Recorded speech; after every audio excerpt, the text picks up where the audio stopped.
মায়ার পৃথিবী ছেড়ে সবাইকে একদিন চলে যেতে হবে। আমাদের প্রিয় জয়নাল খান ভাই আজ আমাদের ছেড়ে চলে গেলেন। খুবই ভালো সরল মনা মানুষ ছিল সে। দোয়া করি আল্লাহ যেন তাকে জান্নাতুল ফেরদাউস দান করেন। সবাই তার জন্য দোয়া করব। সে খুব ভালো সরল মনা মানুষ ছিল।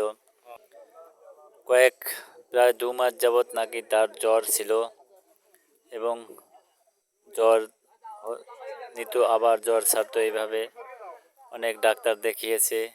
শেষে ঢাকা নিয়ে যাওয়ার পরে তাকে পরীক্ষা নিরীক্ষার মাধ্যমে জানা যায় যে কোনো পশু প্রাণীর খাবারের উচ্ছিষ্ট বা তার শরীরে তার থেকে ভাইরাস প্রবেশ করেছে এবং শেষে প্রায় 2 দিন আল্লাহ তাকে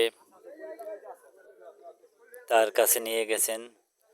তাকে তেমন কষ্টও দেননি, ভুগেও নাই। 2 দিন একটু বেশি অসুস্থ ছিল। আমরা সবাই সতর্ক থাকব যেন কোনো পশু পাখির খাবারের অবশিষ্ট অংশ না খাই। এখানে আম লিচুর সিজন, বাচ্চারা অহরহর পশু পাখির খাওয়া অবশিষ্ট অংশ খায়।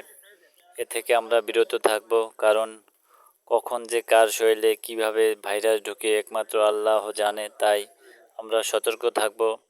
আমিও কয়েকদিন যাবৎ জ্বরে ভুগছি, সবাই দোয়া রাখবেন।